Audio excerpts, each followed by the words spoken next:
Hello students, welcome to my class. এই ভিডিওত আমি আলোচনা কৰিম ষষ্ঠ অধ্যায় ত্ৰিভুজৰ কিছু অংক 6.1 এক্সাৰসাইজ লকে আমি আলোচনা কৰো।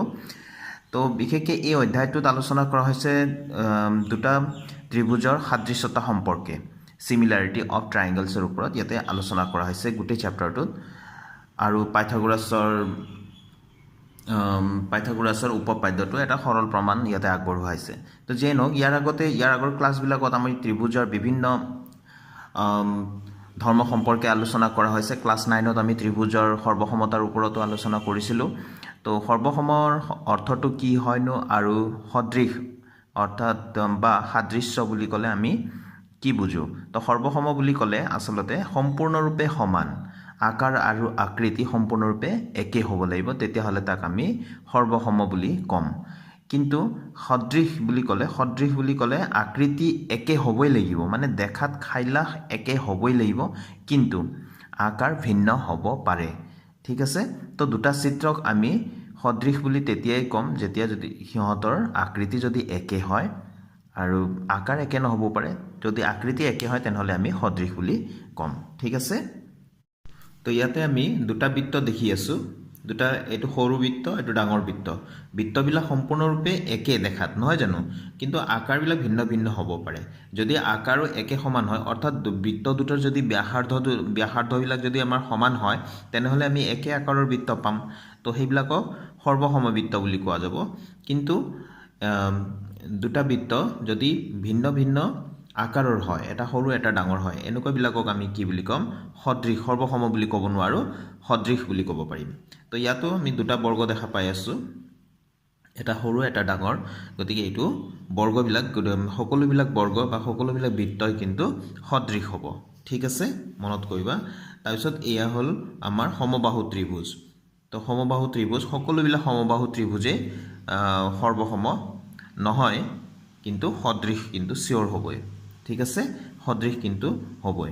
এতিয়া ইয়াত তলত এটা চিত্ৰ আঁকি থোৱা আছে, বহুভুজ চতুৰ্ভুজ এটা আঁকি থোৱা আছে। এই চতুৰ্ভুজ দুটা সম্পূৰ্ণৰূপে সমান নহয়, কিন্তু দেখাত খাইলাখ একেই, হয়নে? গতিকে এই দুটাক আমি কি বুলি ক'ব পাৰিম? সৰ্বসম নহয়, সদৃশ বুলিহে ক'ব পাৰিম। এই দুটা বহুভুজ অৰ্থাৎ এই দুটা চতুৰ্ভুজ সদৃশ হয় বুলি আমি ক'ব পাৰিম। তেনেহ'লে আমি এতিয়া এই দুটা কথা মনত ৰাখিব লাগিব। সমসংখ্যক বাহুৰ দুটা বহুভুজ সদৃশ হ'ব যদিহে এক নম্বৰ, সিহঁতৰ অনুৰূপ কোণবোৰ সমান আৰু সিহঁতৰ অনুৰূপ বাহুবোৰ একে অনুপাতত বা সমানুপাতত থাকে। ঠিক আছে, এই দুটা আমি কথা মনত ৰাখিবই লাগিব। এতিয়া আমি এইযোৰ চিত্ৰ লক্ষ্য কৰোঁ। ইয়াত প্ৰথম চতুৰ্ভুজটোত প্ৰত্যেকটো বাহুৰ মাপ 2.1 চেণ্টিমিটাৰকৈ দিয়া আছে, হয়নে? আৰু ইয়াত এই চতুৰ্ভুজত প্ৰত্যেকটো বাহুৰ মাপ 4.2 চেণ্টিমিটাৰকৈ দিয়া আছে। তেনেহ'লে অনুৰূপ বাহুবিলাকৰ অনুপাতবিলাক আমাৰ সমান হ'ব, হয়নে? এই দুটা সদৃশ হয়নে নহয় সেইটো আমি চাবলৈ চেষ্টা কৰি আছোঁ। তো অনুৰূপ বাহুবিলাকৰ অনুপাতবিলাক সমান হ'ব। এইটোৰে এইটো হৰণ কৰিলে যিমান পাম, এইটোৰে এইটো হৰণ কৰিলেও সেই একে সমানে পাম, এইটোৰে এইটো হৰণ কৰিলেও সিমানে পাম, এইটোৰে এইটোক হৰণ কৰিলেও সেই চাৰিটামান একেই পাম। তো অনুৰূপ বাহুবিলাকৰ অনুপাতবিলাক সমান হ'ব, যিহেতু গোটেইকেইটা ইয়াৰ চাৰিওটা বাহুৰ মাপ সমান, ইয়াৰো চাৰিওটা বাহুৰ মাপ সমান।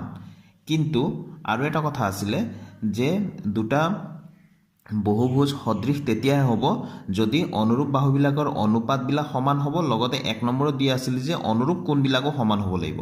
ইয়াত দেখি আছোঁ আমি, ভালকৈ লক্ষ্য কৰিলে আমি গম পাম যে ইয়াতে এইটো 90 ডিগ্ৰী, প্ৰত্যেকটো কোণ 90 ডিগ্ৰী, অৰ্থাৎ এইটো এটা বৰ্গ হয়। কিন্তু ইয়াত প্ৰত্যেকটো কোণ 90 ডিগ্ৰী নহয়, আমি দেখিলেই গম পাওঁ এইটো 90 ডিগ্ৰী হ'ব নোৱাৰে। গতিকে অনুৰূপ কোণবিলাক সমান নহ'ল, তাৰমানে ইয়াৰ লগত এই কোণটো সমান নহয়, ইয়াৰ লগত এইটো কোণ সমান নহয়, ইয়াৰ লগত এইটো কোণ সমান নহয়, ইয়াৰ লগত এইটো কোণ সমান নহয়। মুঠতে ইয়াৰ চাৰিওটা কোণ ইয়াৰ চাৰিওটা কোণৰ সৈতে সমান নাই হোৱা, নহয় জানো? মানে অনুৰূপ কোণবিলাক সমান নাই হোৱা। গতিকে যিহেতু অনুৰূপ কোণবিলাক দুটাই আমাৰ ধৰ্মটো, আমি যি দুটা ধৰ্ম মনত ৰাখিব লাগিব বুলি কৈছিলোঁ, সেই দুটা ধৰ্ম ফুলফিল হ'বই লাগিব, পাবই লাগিব, ইয়াতে সম্পূৰ্ণ সত্য হ'বই লাগিব। তো ইয়াতে যিহেতু অনুৰূপ বাহুবিলাকৰ অনুপাতবিলাক সমান বুলি পালোঁ, কিন্তু অনুৰূপ কোণবিলাক আমি সমান বুলি নাপালোঁ। গতিকে এই দুটা বহুভুজ বা এই দুটা চতুৰ্ভুজ আমি সদৃশ বুলি ক'ব নোৱাৰোঁ। ঠিক, তেনেহ'লে আমি এতিয়া 6.1 এক্সাৰচাইজ ষ্টাৰ্ট কৰোঁ ষ্টুডেণ্ট। ইয়াত দিয়া আছে কাষৰ বন্ধনীত দিয়া শুদ্ধ শব্দৰ সহায়ত খালী ঠাই পূৰ কৰা। ইয়াত দুটা অপশ্যন দিয়া আছে, আমি শুদ্ধ উত্তৰটো আমি ইয়াতে পূৰাব লাগে। সকলোবোৰ বৃত্তই সৰ্বসম সদৃশ কোনটো হ'ব সকলোবোৰ বৃত্তই সৰ্বসম নহবও পাৰে সমান সৰ্বসম মানে সম্পূৰ্ণৰূপে সমান সৰ্ব মানে সম্পূৰ্ণ ৰূপে সম মানে সমান তো সকলোবোৰ বৃত্ত সম্পূৰ্ণৰূপে সমান নহবও পাৰে যদিহে সিহঁতৰ ব্যাসাৰ্ধবিলাক বেলেগ বেলেগ হয় গতিকে কি হ'ব এটলিষ্ট সদৃশটো চিয়ৰ হ'বই সকলোবোৰ বৃত্তই সদৃশ সকলোবোৰ বৰ্গবিলাকো আকৌ সকলোবিলাক বৰ্গই দেখাত একে ধৰণৰ নহয় জানো সৰু ডাঙৰ হ'ব পাৰে কিন্তু দেখাত খাইলাখ একে ধৰণৰ গতিকে সিহঁতক আমি সৰ্বসম বুলি ক'ব নোৱাৰোঁ আমি কি বুলি ক'ব লাগিব সদৃশ তো ওপৰৰ সকলোবোৰ বৃত্তই সদৃশ সকলোবোৰ বৰ্গই সদৃশ ইয়াত কৈছে সকলো ডেছ ত্ৰিভুজ সদৃশ অকণমান আগতে মই কৈছিলোঁ যে সকলোবিলাক সমবাহু ত্ৰিভুজ সদৃশ সকলোবিলাক সমবাহু সৰু হওক ডাঙৰ হওক যেনেকুৱাই নহওক সমবাহু ত্ৰিভুজ মানে কোনবিলাক আছিলে যিবিলাক ত্ৰিভুজৰ তিনিওটা বাহু সমান তেনেকুৱাবিলাকক সমবাহু ত্ৰিভুজ বুলি কওঁ গতিকে সমবাহু ত্ৰিভুজবিলাক যেনেকুৱাই নহওক সৰুৱে হওক ডাঙৰে হওক সকলোবিলাক কিন্তু সদৃশ গতিকে সকলো ইয়াতে আমি কি লিখিম সমবাহু ত্ৰিভুজ সদৃশ 4 নম্বৰত কৈছে সমসংখ্যক বাহু থকা দুটা বহুভুজ সদৃশ হ'ব যদিহে অকণমান আগতে মই দুটা কথা মনত ৰাখিব দিছিলোঁ নহয়নে সেই দুটা কথাই ইয়াতে এতিয়া আমাক সুধিছে সমসংখ্যক বাহু থকা দুটা বহুভুজ সদৃশ হ'ব যদিহে সিহঁতৰ অনুৰূপ কোণবিলাক কি আছিলে সমান আছিলে আৰু সিহঁতৰ অনুৰূপ বাহুবিলাক কি আছিলে সমানুপাতিক আছিলে হয়নে তো সমানটো আহি যাব প্ৰথমটোত সমানুপাতিকটো আহি যাব ইয়াত দ্বিতীয় খালী ঠাইটোত ঠিক আছে এতিয়া 2 নম্বৰত কৈছে তলত উল্লেখ কৰা বিলাকৰ দুটা ভিন্ন উদাহৰণ দিয়া প্ৰথমটোত কৈছে এজোৰ সদৃশ চিত্ৰৰ উদাহৰণটো এতিয়া তোমালোকে নিশ্চয় দিব পাৰা কি বুলি ক'ব পাৰা আমি জানো যে সকলোবিলাক বৃত্তই সদৃশ সকলোবিলাক বৰ্গই সদৃশ সকলোবিলাক সমবাহু ত্ৰিভুজে সদৃশ তো গতিকে তোমালোকে এজোৰ সদৃশ চিত্ৰৰ উদাহৰণ যদি বুলি সোধে তেনেহ'লে তুমি ক'ব পাৰা ভিন্ন ব্যাসাৰ্ধৰ বেলেগ ব্যাসাৰ্ধ ভিন্ন ব্যাসাৰ্ধ মানে ভিন্ন ব্যাসাৰ্ধৰ দুটা বৃত্ত বুলি লিখি দিবা ভিন্ন ব্যাসাৰ্ধৰ দুটা বৃত্ত বুলি ক'লে ইয়াৰ আনসাৰটো হৈ যাব তাৰপিছত 2 নম্বৰটোত কৈছে এজোৰ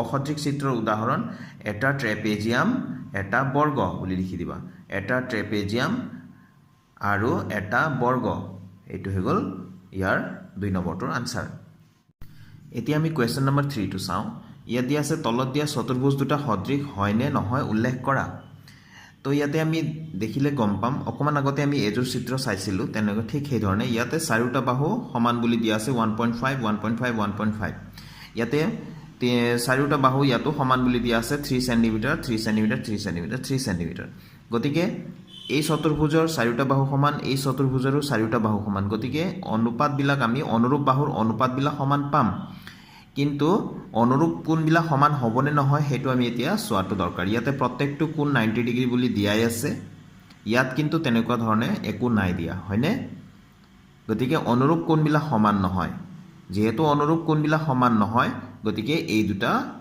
চিত্ৰ বা এই দুটা চতুৰ্ভুজ সদৃশ নহয় তোমালোকে কি লিখিবা যেহেতু অনুৰূপ কোণবিলাক সমান নহয় গতিকে এই চিত্ৰ দুটা সদৃশ নহয় ঠিক আছে গোটেইবিলাক প্ৰশ্নৰ উত্তৰবিলাকে মই ইয়াতে মুখেৰে গাই গ'লো তোমালোকে নিশ্চয় পাৰিবা মোৰ বিশ্বাস আছে তো তোমালোকে ধুনীয়াকৈ কপিত লিখি ল'বা ঠিক আছে